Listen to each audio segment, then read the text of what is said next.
स्वागत है आपका मेरे इस YouTube channel economics with mind पे।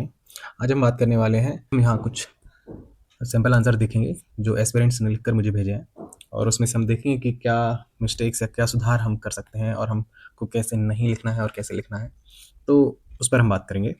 ठीक है, तो ये एक क्वेश्चन दिया हुआ है जिसमें एक मैम ने आंसर लिखा हुआ है, अनादिमान वक्र के लक्षण विशेषताओं को उदाहरण सहित समझाइए।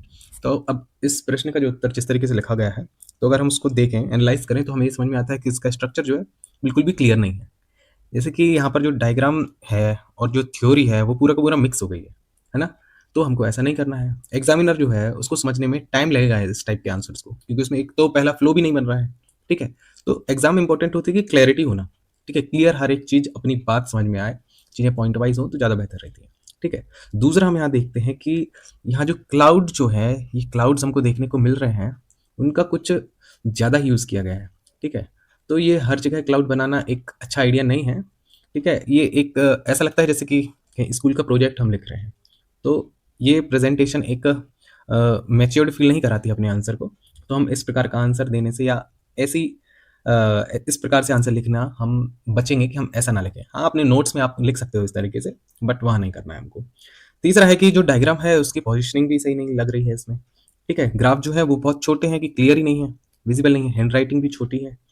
तो हमको इतना अनक्लियर नहीं करना है। जब भी हम ग्राफ बनाएं तो ग्राफ में क्लियर होना चाहिए कि जो कर्व है, ये कर्व किस चीज को दर्शा रहा है। यहाँ पर जो एक्सिस है वो कौन सी एक्सिस है, ये वाई एक्सिस है, ये एक्स एक्सिस है, इस पर क्या दर्शाया गया है। यहाँ पर एक्स गुड है, वहां पर वाई गुड है। तो हमको ये बताना चाहिए जो लाइन्स हैं वो प्रॉपर हो, एक्सिस प्रॉपर विजिबल हो तो ज़्यादा बेहतर रहता है।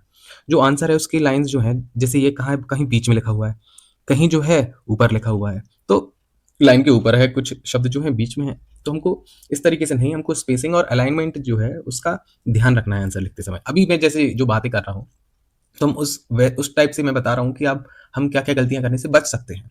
ठीक है, हो सकता है कि वहां लिखते समय कुछ गलतियां हो जाए, कोई बात नहीं। ठीक है, अभी हम क्या है कि हम जितना परफेक्ट हो सकते हैं या परफेक्शन के जितने नजदीक जा सकते हैं हम वो ट्राई करेंगे।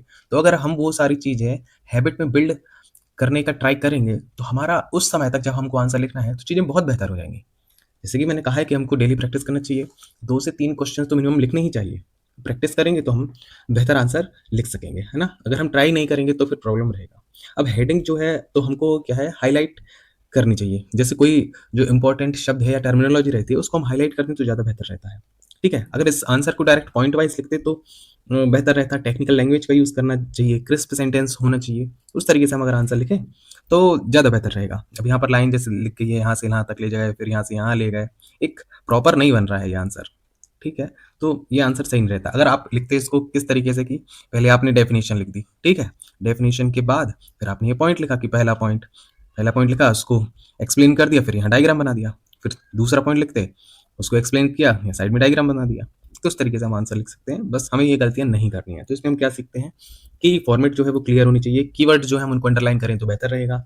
ग्राफ की प्रेजेंटेशन हमको इंप्रूव करना पड़ेगी। ओवरऑल जो डेकोरेशन रहता है ना, जो एक्स्ट्रा डेकोरेशन, हमको उससे अवॉइड करना है, उसको ज़्यादा यूज़ नहीं करना है, तो ज़्यादा सही रहेगा। ठीक है, तो इस आंसर से हमें ये बातें कुछ समझ में आती हैं। इसके बाद एक और हम आंसर देखते हैं।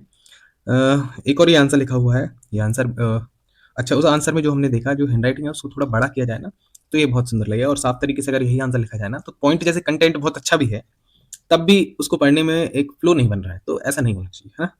तो हम ध्यान करेंगे नेक्स्ट टाइम कि इस तरीके की गलती हम ना करें अपने आंसर्स में। दूसरा, ये आंसर लिखा हुआ है, अब जैसे यहाँ जो है डेफिनेशन चर की लिखी हुई है वो प्रॉपर डेफिनेशन नहीं है। ठीक है, तो हमको जो है कुछ शब्द जैसे हैं, कुछ डेफिनेशन जो है हमको उनको प्रॉपर लिखें तो सही रहेगा। जैसे इंडिफरेंस कर्व हो गया, प्रोडक्शन पॉसिबिलिटी कर्व हो गया, कॉस्ट पूछा जाए, परफेक्ट कंपटीशन पूछा जाए, नेशनल इनकम पूछा जाए, तो इन सब की जीडीपी पूछा जाए, तो इनकी डेफिनेशन हमको क्लियर कट याद होनी चाहिए। ठीक है, कि वहाँ पर टर्मिनोलॉजी जो रहेगी उस पर अंडरलाइन करना जरूरी रहेगा, क्योंकि हम इकोनॉमिक्स के स्टूडेंट हैं। अब जैसे नेशनल इनकम की बात करी जाए, अगर हम पूछे नेशनल इनकम क्या है, तो अगर आप कह दो कि सीधा कि एक साल में जितना कमाया जाता है वो नेशनल इनकम है, एक साल में जितने गुड्स एंड सर्विसेज का प्रोडक्शन होता है, लेकिन नहीं, हमको क्या करना है, उसको एक प्रॉपर वे में आंसर लिखना पड़ेगा कि नॉर्मल रेजिडेंट क्या होता है, डोमेस्टिक टेरिटरी क्या होता है। इन सब शब्दों का यूज करके आंसर लिखेंगे तो ज़्यादा बेहतर रहेगा।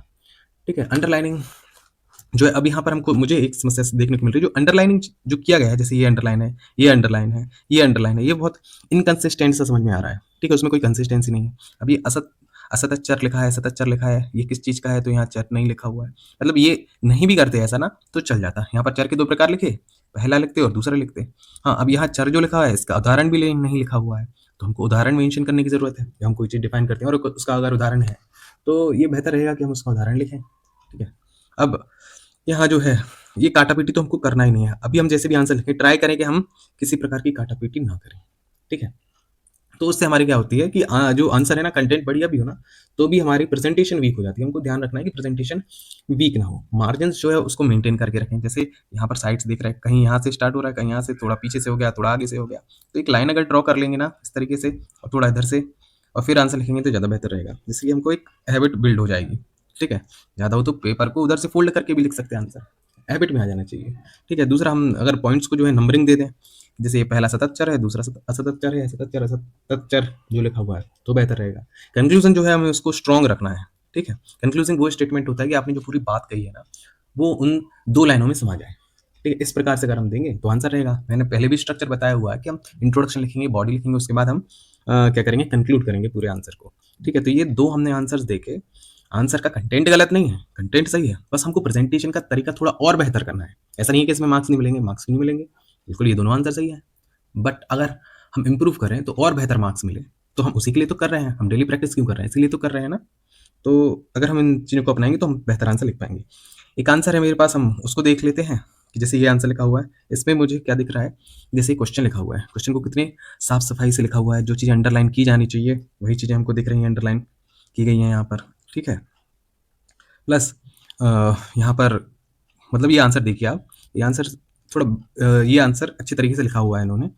ठीक है? कि क्वेश्चन में जो पूछा गया राष्ट्रीय सैंपल सर्वेक्षण कार्यालय के प्रमुख कार्य है, तो उन्होंने क्या किया, राष्ट्रीय सैंपल सर्वेक्षण के बारे में बता दिया, फिर उसके कार्य लिख दिया और कार्य इस तरीके से बताया कि थोड़ा वो अट्रैक्टिव लग रहा है। और फिर उसमें क्या पूछा गया था अगला, कि वर्तमान आर्थिक परिप्रेक्ष्य में इसकी प्रासंगिकता क्या है, तो उसकी उन्होंने प्रासंगिकता भी लिख दी है। बस ये एक चीज़ समझ में आई कि जो वर्तमान परिप्रेक्ष्य में भूमिका जो लिखी हुई है पहला पॉइंट, तो उसमें अगर हम कोई डेटा भी मेंशन कर देते ना कि कौन सा सर्वे निकालता है या एनएसएसओ किस चीज़ के लिए डेटा कलेक्ट करता है, तो भी बहुत बढ़िया रहता। बाकी आंसर की हैंड राइटिंग और कितने साफ तरीके से लिखा हुआ है, शब्द भी बिल्कुल विजिबल हो रहे हैं, तो इस तरीके से एक ये बेटर आंसर हमको देखने को मिलता है। ठीक है?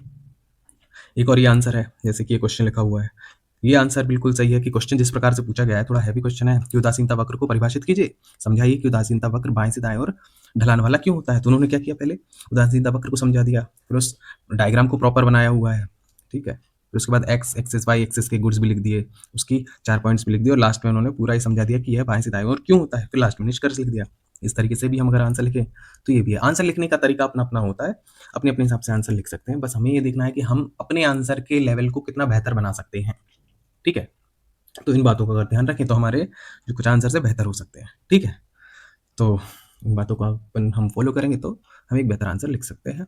और ट्राई करके प्रैक्टिस आप डेली करें, और आप इस बात का वेट ना करें कि क्या बोले कि सिलेबस कंप्लीट हो जाएगा। सिलेबस जैसे करते जा रहे हैं उस तरीके से आप एमसीक्यू भी प्रैक्टिस करें, ऑब्जेक्टिव पोर्शन भी हो जाए आपका और डेस्क्रिप्टिव पोर्शन भी हो जाए। दोनों चीज़ों को साथ में लेकर हमको चलना है। और अभी एग्जाम डेट भी नहीं आई है, तो अभी से अगर हम ट्राई करेंगे तो ज़्यादा बेहतर रहेगा। अदरवाइज डेट आ गई, जैसे कि अगर कुछ हो गया और ज़्यादा समय नहीं मिला तो हमको प्रॉब्लम होगी, है ना?